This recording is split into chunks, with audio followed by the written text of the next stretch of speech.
নমস্কার বন্ধুরা, simple cook with পনির পরিবার থেকে সবাইকে স্বাগত। আশা করি তোমরা সবাই খুব ভালো আছো। পনিরের আজকে একদম নতুন একটা রেসিপি নিয়ে চলে এসেছি। আজকে বানিয়েছি আমি আলু ক্যাপসি পনির। কিভাবে বানিয়েছি অবশ্যই তোমরা আমার সাথে থাকো আর ভিডিওটি দেখে নাও। এর জন্য কি কি নিয়েছি নিয়েছি এখানে আমি 300 গ্রাম পনির, যেটা আমি গরম জল দিয়ে কিউব করে কেটে নেব। তারপর উষ্ণ গরম জলে এটা সামান্য নুন দিয়ে ভিজিয়ে রাখবো। আর এখানে মশলার জন্য নিয়েছি 1 চামচ মগজ, আর নিয়েছি 1 চামচ পোস্ত, আর এখানে নিয়েছি 2টো টমেটো, আর নিয়েছি লঙ্কা। অবশ্যই ঝালটা তোমরা কম বেশি করতে পারবে। তো এখানে আমি টমেটো লঙ্কা আর মগজ পোস্তটা বেটে নেব আলাদা করে। আর এখানে নিয়েছি 500 গ্রাম আলু, আর নিয়েছি এখানে 100 গ্রাম ক্যাপসিকাম। তো আমি আলুটা কেটে নিচ্ছি, ক্যাপসিকামটাও কেটে নিচ্ছি, আর মশলাটা বেটে নিচ্ছি। সাথে আমি আদা লঙ্কা বাটা ব্যবহার করব। তো চলো এটাকে কেটে নিয়ে তোমাদের কাছে দেখাচ্ছি। এখানে দেখো আমি আলুগুলো কিভাবে কেটেছি, খুব একটা বড় করিনি। আর এই যে ক্যাপসিকামটা দেখো, সেটাও কিন্তু কেটে নিয়েছি। আর এই দেখো উষ্ণ গরম জলে ভিজিয়ে রাখার জন্য পনিরটা কতটা নরম হয়েছে। তো এটাকে আমি একটু জল ঝরিয়ে নেব, তাতে করে ভালো হবে রান্না করতে। তো এখানে আমি দিয়ে দিলাম প্রথমে কড়াইয়ে সাদা তেল। তেলটা গরম হতে দেব, তারপর আমি পনিরগুলো ভেজে তুলে নেব। পনিরটা সাদা তেলে ভেজে নিলে স্বাদটা অনেক বেশি ভালো হয়, তাই জন্য অবশ্যই সাদা তেলে ভেজে নেব। তো এখানে আমি পনিরটা খুব ভালো করে ভেজে নেব, তবে খুব একটা লাল করব না। অবশ্যই খেয়াল রাখবো পনিরটা যেন হালকা ভাজা হয়। তো দেখো আমি অল্প অল্প করে এটা ভেজে নিচ্ছি। আমি একসাথে কিন্তু সব পনিরটা দিয়ে নিই, আমি অল্প করে ভেজে তুলে নেব। অবশ্যই তোমাদের সুবিধা মতো তোমরা কাজটা করে নিতে পারবে। পনিরটা দেখো ভাজা হয়ে গেছে, আমি তুলে নিচ্ছি। তারপর যে বাকি পনিরটা রয়েছে আমি সেটাও ভেজে নেব। দেখো আমি বাকি পনিরটাও কিন্তু একইভাবে দিয়ে দিচ্ছি। তো এখানে পনিরটা ভাজা হয়ে গেছে, আর দেখতে পাচ্ছ। এবার এখানে আমি দিয়ে দেব ফোড়ন। এখানে তেলটা রয়েছে 3 টেবিল চামচ।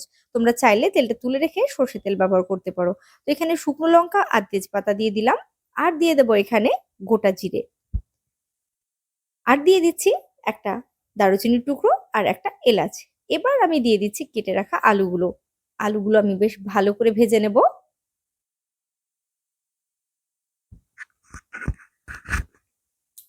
আলুগুলো একটু নেড়ে চেড়ে দিচ্ছি। আমি দিয়ে দেব লবণ। লবণটা আমি অল্প পরিমাণ দিচ্ছি, তাতে করে আলুটা ভাজা যেমন ভালো হবে, তেমনিটা ভাজ থেকে অনেকটা সেদ্ধ হয়ে যাবে।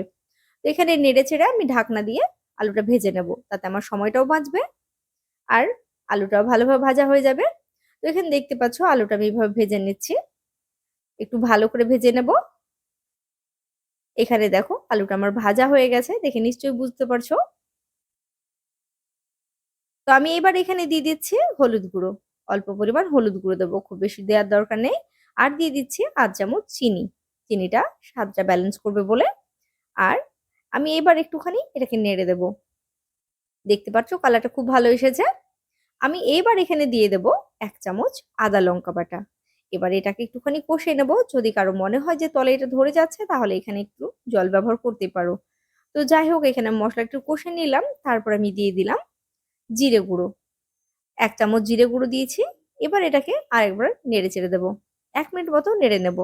তারপর দিয়ে দিচ্ছি কালারের জন্য কাশ্মীরি লাল লঙ্কার গুঁড়ো। তোমরা চাইলে স্কিপ করতে পারো, আর না চাইলে দেবে না। তো এখানে একটুখানি জল আবারও দিলাম, তারপর এটাকে আমি কষিয়ে নিচ্ছি। তো আমি এখানে জল দিয়ে দিলাম, দিয়ে মশলাটাকে একটু ভালো করে কষিয়ে নেব, মশলা থেকে তেল ছেড়ে যাওয়া পর্যন্ত।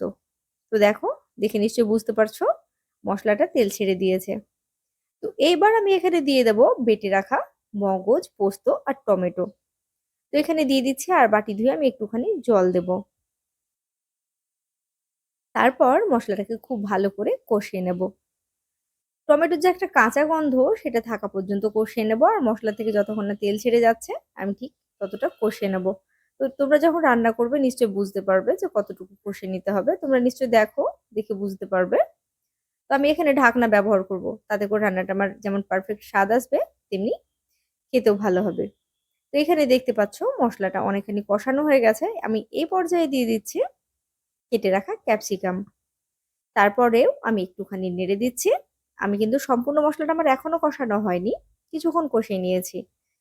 তো এখানে আমি আবারও ক্যাপসিকাম দেওয়ার পর প্রায় 2 থেকে 3 মিনিট মতো ভালো করে কষিয়ে নেব। তবে এখানে আমি ঢাকনা ব্যবহার করব। তোমাদের অনুরোধ করব তোমরাও কিন্তু টিপসগুলো ফলো করে রান্না করবে। আর রান্নাটা আশা করি তোমাদেরও খুব ভালো হবে। তো এখানে দেখো মশলাটা কিন্তু কষানো হয়ে গেছে, নিশ্চয়ই দেখে বুঝতে পারছো।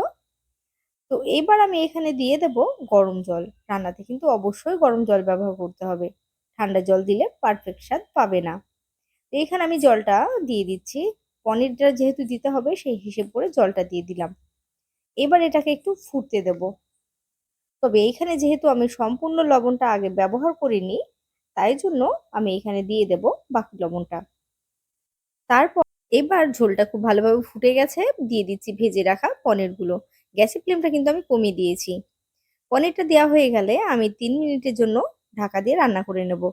তারপর আমি ঢাকনা খুলে তোমাদের দেখাবো যে রান্নাটা ঠিক কিরকম হয়েছে। ঢাকনা দিয়ে দিলাম, 3 মিনিট হয়ে গেছে, ঢাকনা খুলে দিলাম। দেখে নিশ্চয়ই বুঝতে পারছো যে সবজিগুলো খুব ভালোভাবে সেদ্ধ হয়ে গেছে। তো আশা করি তোমাদের ভিডিওটি ভালো লেগেছে। গ্যাসের ফ্লেমটা আমি বন্ধ করে দিলাম। এই পর্যায়ে আমি দিয়ে দেব গরম মশলা গুঁড়ো, আর দিয়ে দেব সামান্য ঘি। তোমাদের কেমন লেগেছে আমাকে জানাতে ভুলো না, আর যদি ভালো লাগে তাহলে অবশ্যই ভিডিওটি লাইক শেয়ার করে দিও। আর যারা নতুন বন্ধু রয়েছো তাদের অনুরোধ করব তারা অবশ্যই আমার চ্যানেলটি সাবস্ক্রাইব করে নিয়ে বেল আইকনটি প্রেস করো। আজকের মতো এখানে বিদায় নিচ্ছি। তার আগে অবশ্যই অনুরোধ করব তোমরা বাড়িতে বানিয়ে খেয়ে আমাকে কিন্তু জানাতে ভুলো না। সবাই ভালো থেকো।